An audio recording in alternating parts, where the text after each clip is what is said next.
Hello everybody, it's Lofi here. I'd like to welcome you to the second episode to the series on my channel. First of all, I'd like to send all thanks to the people who saw my previous video. I'm really glad that you did. Today I'd like to show you how and why I purchased the land for my guild, and also get you closer to my perspective on the game. Without further ado, let's begin.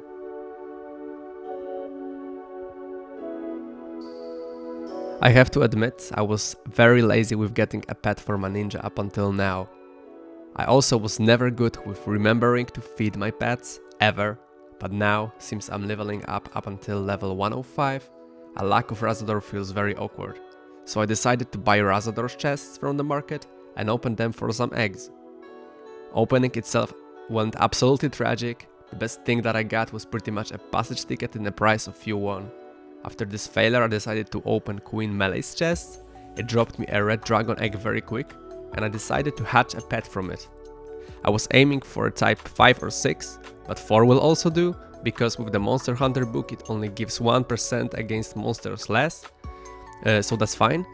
And I'm planning to clear dungeons initially on polymorphy anyway. After I switch to chakrams, then the Razador will be needed, so we'll be still trying to get it. So don't worry.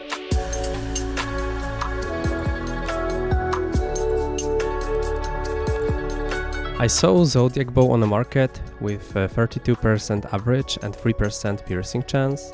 It was insanely cheap, so I decided to purchase it. In Metin2, when you exceed 100% chance for piercing, each additional percentage gives you more average, so it's pretty much as good as 35%-ish average. Another thing that I saw on the market were fire shoes plus 8 with 10% chance for a critical strike and some health. This is a ready item, it's expensive, it will empty my pockets, but in the future I will make a very good use of it. So I'm gonna grab it.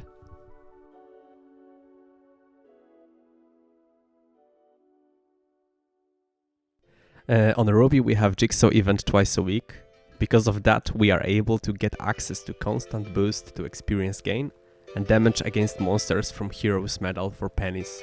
On top of that, we have access to pretty much unlimited amounts of bonus changers, additions, exorcism scrolls, concentrated readings.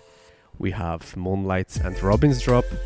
Robin is a pet which automatically picks you items from the ground, so you can set up auto hunting for 24 hours and just enjoy your loot for free. Here you can see an announcement that I purchased a land for my guild.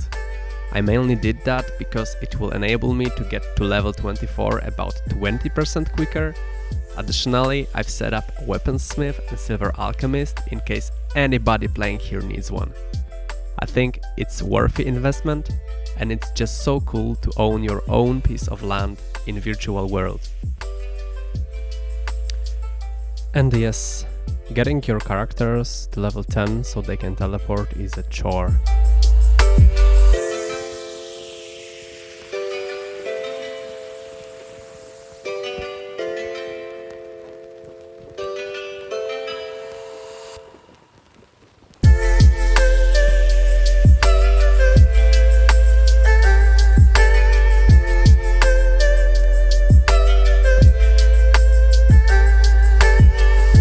From this spot, I'd like to greet a great player, Zubi, over here. He appeared to be really helpful and supportive. He's the first player on a server to field a guild with 90 characters. Now I'm a second player to achieve that, and we both are speeding our ways up to level 24 so we can put our hands on elemental changers for weapons, which hopefully will bring us both a fortune. He also has a YouTube channel, way bigger than mine, although he's a Romanian content creator, but if you don't mind that, I do recommend checking him out.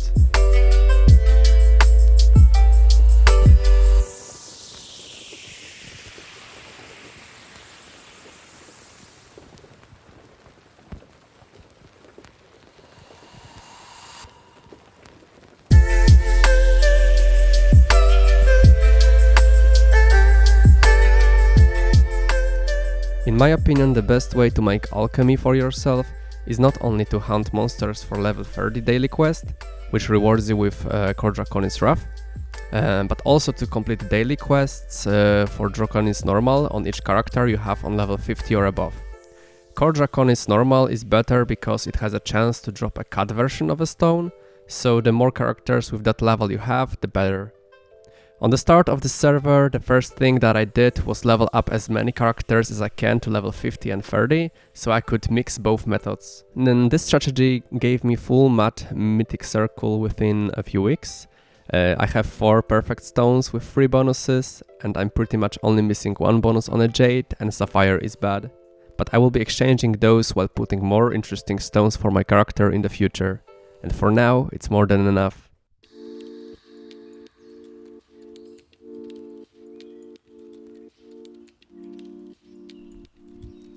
I decided to buy emerald earrings +0 and upgrade them to +8 myself.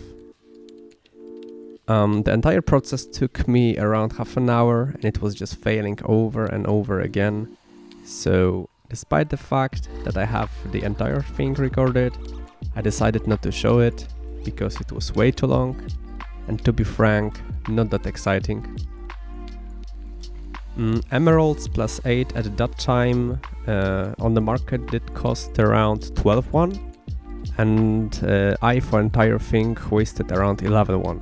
So it's a small plus, but it's something. Another essential for my ninja is Zodiac daggers. I have them purchased for a few weeks now.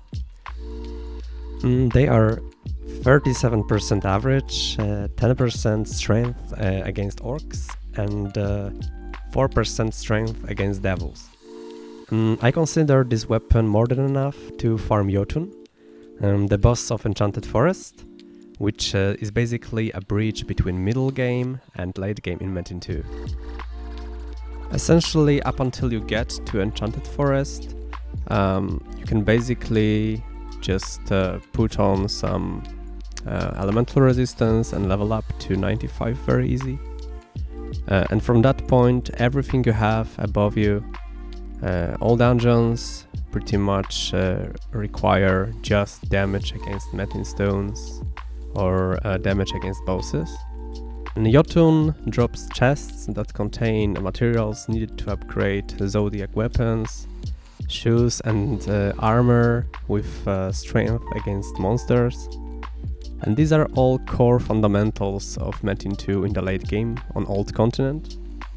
Well, because Yohara, the new continent, is totally different story. As for a near future, I'm planning to show you Razador on top of Jotun. And I'm preparing my character also to be able to complete the Queen's Melee's dungeon. And additionally, I'm planning to show you the Plateau of Illusions, which is an instance where you basically level up from 110 to 120, and it's way more efficient than just trying to do that in Enchanted Forest. So my approach would be to focus on one thing at a time, play it slow, and just re-enjoy everything this game has to offer. Because I've seen too many people burning out, and we don't want to do that. If you stayed up until this point, which is the end of the video, then I couldn't ask for more. It means that you might have liked it, and if you did, then if you don't mind sharing, subscribing, or leaving a like. Anyway, have a lovely day.